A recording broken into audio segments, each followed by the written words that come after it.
Altogether, glory to the Father, the Son, and the Holy Spirit, to God who is, who was, and who is to come.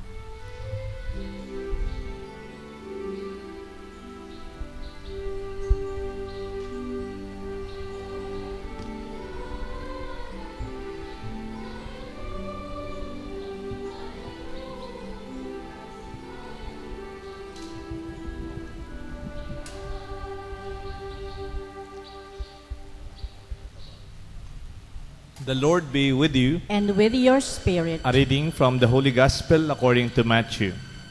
Glory to you, O Lord.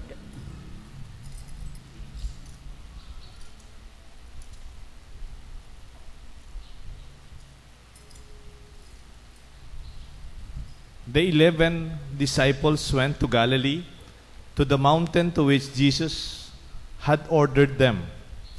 When they all saw him, they worshipped, but they doubted.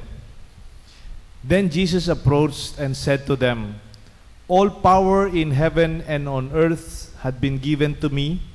Go, therefore, and make disciples of all nations, baptizing them in the name of the Father and of the Son and of the Holy Spirit, teaching them to observe all that I have commanded you. And behold, I am with you always, until the end of the age." My dear friends, the good news of our salvation. Praise to you, Lord Jesus Christ. In the name of the Father, the Son, and the Holy Spirit. Amen. Good evening po. Marami tayong mga picture ngayon. Marami tayong mga selfie. Marami tayong mga groupie. Marami tayong mga pinopost na mga picture. Marami din tayo sinasabit na mga certificate ng graduation, mga promotion, ganyan, diploma, medal. Pero tanong ko po, mayroon pa kayong picture nung bininyagan kayo? Again. Mayroon pa ba kayong picture nung bininyagan kayo? Nalahar na. O nawala na, o nalagay na sa maraming cabinet na hindi natin alam kung saan. Meron pa ba kayong certificate ng birth certificate, baptismal certificate ninyo? Hindi lang yung kinuha ninyo yung latest, no, yung original. Mahirap, ne? Big challenge. Kasi alam niyo po, ang celebration natin is our own baptism. As Jesus commanded, make disciples of all nations, baptizing them in the name of the Father, the Son, and the Holy Spirit. And that is our identity. We were baptized in the true wind God. Did you know that even among main Protestant line, ang tawag po nila dito yung mainline Protestantism. Nung nag-aaral po kami sa seminaryo, meron po kaming subject, Protestantism. Sa pag-aaral po namin, mga 5 yung mainline Protestant, yung matatandang Protestant groups noong 14th century. Tapos po nag-ramify, dumami into many subsectors, mga sekta at mga iba't ibang denomination. Ngayon po, at least nung nag-aaral kami, matagal na po ng konti yun, yung number ng Protestant sekta mga 386 kasama po sa exam namin. That was 20 years ago, seminarista pa ako. Hindi po alam kung paano pa dumami ngayon. So, sinabing Protestant, depende kung saan po silang line, no? At yung pong mainline Protestant, yung matatandang Protestant groups, they are also baptizing their members with the same formula. The name of the Father, the Son, and the Holy Spirit. Did you know that we recognize that baptism? Kaya pag nakapag-asawa po ng isang protestante yung isang katoliko, kakasal sila sa simbahan, itatanong ko lang kung ano siyang Protestant denomination. At matitrace ko po dun sa notebook namin, books natin, kung this is part of the true wind faith, the Trinity, the Trinitarian faith. Kasi po, others are not baptized the way Jesus asked us to be baptized. Kung minsan they are baptized according to their own founder, na taga Bulacan, taga taga Malolos, taga Palit, yung iba, taga Mindanao. But our baptism is from Matthew 16 to 20. Sorry, Matthew 28, 16 to 20. And it is not enough to be baptized. When you are baptized, it's not enough. Marami po yung mga Katoliko, a big percentage, ang tawag natin sa kanila, nominal Catholics or nominal Christians. Ano yung nominal? By name. Katoliko, Kristiyano, sa pangalan, sa pagkabinyag. Pero sa buhay, they still have a long way to go in terms of nourishment at sagpapabuhay nito. Kung minsan, napapansin ko po, pag nagbibinyag ako, ngayon may bininyagan po ako kanina, tapos bininyagan ko umaga, almost every weekend, marami po ako nabibinyagan. Kung minsan, napapansin ko, yung mismong ninong at ninang, kung minsan, hindi man sila active in their faith. Kasi pag ninong at ninang ka, you have to share your faith, no? Kaya kung minsan, the Lord be with you, sabi ko. Tapos sagot, and also with you. Gusto sabihin, mga more than 2 years na silang hindi nagdarasal, ay nagsisimba. Kasi more than 2 years ago, pinalitan na ng ating formula. Ang sagot natin, and with your spirit. Kung minsan, hindi man sila nakakasagot, hindi nila alam yung sagot. Minsan, may kakasal na lang po ako, ikakasal ko. Tapos, pinakonfess ko siya, the Lord be with you, sabi ko sa kanya. Sabi niya sa akin, the Lord be with you, sabi niya sa akin. Hindi, sagot mo and with your spirit. Oh, the Lord be with you, sabi ko. The Lord be with you, sabi niya sa akin. So, maybe we have to go back to the basics. That is our mission. It is not enough to be baptized. We have to share the faith that should be alive. Kung meron po kayong kasama sa bahay na hindi pa masyadong familiar sa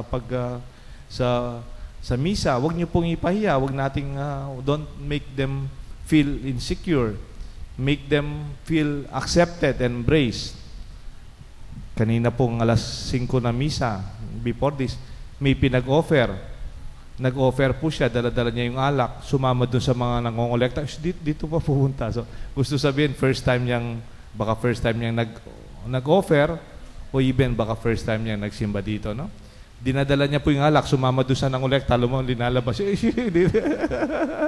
So, but we should make them feel welcome. Dapat, hindi tayo parang holier than thou. Hindi naman po. Hindi naman gustong mas banal ako sa kanya. Hindi po. Kailangan lang natin to allow them to experience their faith alive. Bakit po? Kasi sabi sa binyag, sabi din sa ating ebanghelyo, after baptizing them, sabi ni Jesus, teach them to observe what I commanded you. What did Jesus command us? Wala pong 10 commandments si Jesus. Nasa Old Testament po yun. Pero the commandment of Jesus, simple lang, love God and love your neighbor. Yan lang. Or love others as you love yourself and love God in the same way. Ito ang commandment ni Jesus. Ito ang kanyang utos. Kahit sa mga bata, hindi lang po sapat na masipag sila, matalino at malakas. Di ba pag pinapalaki natin mga bata, tini-check natin, did you eat your vegetable? Did you sleep on time? Kailangan healthy. Sometimes you also check their grades. Dapat mataas yung grade mo, may klase na, good luck. Minomonitor yung grades. But mababa yata yung grades mo sa exam, kaya pala tinatago. Alam niyo po, minomonitor natin yan. Pero hindi po sapat yan. Hindi po sapat yan. Dapat siguraduhin ho natin kasi part ng ating ng ating pagkabinyag. Sabi kasi ng pare sa mga ninong at ninang at mga magulang, are you ready to accept the responsibility in training your child in the faith the way God taught us to love God and our neighbor? Sasagot ninyo, we are. Ang gusto sabihin, hindi lang kailangan malakas yung bata, matalino yung bata, masipag. Dapat may takot sa Diyos, may pananampalataya sa Diyos, at mayroon siyang pagmamahal sa kapwa. Nakakatakot po yung batang malakas, pero walang pagmamahal sa kapwa. Marami po yung masasaktan. Masasaktan yung kalooban, kahit sa pamilya, di ba? Pwede po yung bata, matalino, mataas yung grade, natapos sa magandang university, pero walang pananampalataya sa Diyos at walang pakundangan sa kapwa. Ang pinakaunang masasaktan dyan ang magulang. Di ba? Kaya nga po, part of the growth of children is to allow them to experience goodness. Hindi sapat yung malakas ka at magaling. Dapat, Mama, birthday ko, anong bigay mo sa akin, birthday ko. Ngayon, halika, birthday mo. Punta tayo dun sa orphanage. Yung lahat ng mga toys mo na hindi mo na ginagamit, ibigay natin sa mga batang walang magulang. Let them experience goodness. Let them feel it feels good to do good. It is good to be good. And let them experience that. They should not feel na parang nagpapakabanal tayo. No. It's part of our commitment to the Lord when we were baptized in our true in God. Alam niyo po kung ano yung pagkakamali ng mga European churches? Ako, bilib po ako sa mga Europeans. Very disciplined po sila. Disiplinado po yung mga Europeans kung nakipagtrabaho na kayo sa kanila. Pag meeting. Pag kumakain. Sa mga Pilipino, medyo mix-mix, di ba? Minsan, nagmi-meeting tayo, kumakain tayo. Eating, meeting. Tapos, pag nagdarasal. Very, very focused po sila. Alam niyo po, may pagkakamali naman sila, kahit magaling yung mga Europeans. Sa opinion ko lang po, yung mga Europeans, some time ago, binawal po yung mga bata sa simbahan. Kasi ayaw nilang nagdarasal, may natutulog. Nagdarasal, may naglalaro. Nagmimisa, may kumakain ng Scrabble. Nagmimisa, mayroong tumatakbo, nag-aaway, umiiyak. Sa mga Europeans, ayaw nila yon. Pero alam niyo po yung pagkakamali doon? Tahimik naman yung misa nila. Alam niyo po yung mali doon? O nagkukulang? Ngayon yung mga batang yon, kasing edad na natin, ngayon yung mga batang yon, matanda na, hindi na sila sanay pumasok sa simbahan. Pumunta po kayo sa Europe ngayon. Ang lalaki ng mga simbahan. Mapapahiya po yung mga simbahan natin. Sa Spain, bawat kanto, yung simbahan nila, pinagmamalaki natin yung ating San Agustin Church, yung ating Manila Cathedral. Sa kanila po, nasa mga kanto-kanto lang yan. Pero ang malungkot, wala pong tao. Kumisan may nagmimisa sa side altar lang. Kunyari, magmimisa ko, dito na lang kasi dito lang yung nagsisimba. Kaya po yung mga bata ngayon, kahit malilit pa sila, allow them to be with us. Darating yung panahon, sila naman yung magdadrive para sa atin papunta dito. Sila yung mag-a-assist sa atin. Let them grow in faith. Let it be nourished as they were baptized. Let them grow to love God and to love their neighbor. Sa mga ninong at ninang, make sure that they are also catechized and they are Catholics. Kuminsan mapansin ko yung mismong ninang hindi man Katoliko. Hindi po pwedeng maging ninong yung hindi Katoliko. Kasi pag ninong, you share your faith. Ano yung share mo? Hindi ka naman naniniwala sa nangyayari. Minsan napapansin ko, the Lord be with you, tapos nakaganon yung ninong. A reading from the Holy Gospel according to, nakaganyan pa. Let us sing the Lord's Prayer. Ama namin. Tapos sabi ko sa sarili ko, hindi siguro Katoliko, hindi Kristiyano ang tao ito. Paano siya magiging ninong sa bata? Ano yung tuturo niya? Sa pananampalataya, they are spiritual fathers and mothers. Sana mga lolo, pag may nung nagbibinyag sa mga anak ninyo, tanong nyo, sino yung ninong at ninang? Huwag niyong gawing marami. Okay lang yung konti. Kasi yung relationship dapat mas malasa. Sumasangkap po ba kayo ng juice? Yung tang, 8 o'clock, ganon? Di ba pag maraming tubig, wala nang lasa?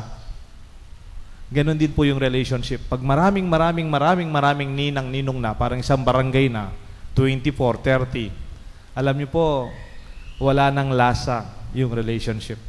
Parang social event na lang. My classmates, my friends, my office mates. Kaya pala kinuwang ninong kahit hindi Katoliko, boss niya sa opisina. Our baptism is not a social event. It is not even an economic event. Father, kaya marami yung ninong para makaber yung gastos. That is not the point. Kahit simpleng-simple lang po, ang mahalaga naging Kristiyano at maging anak ng Diyos ang ating mga anak.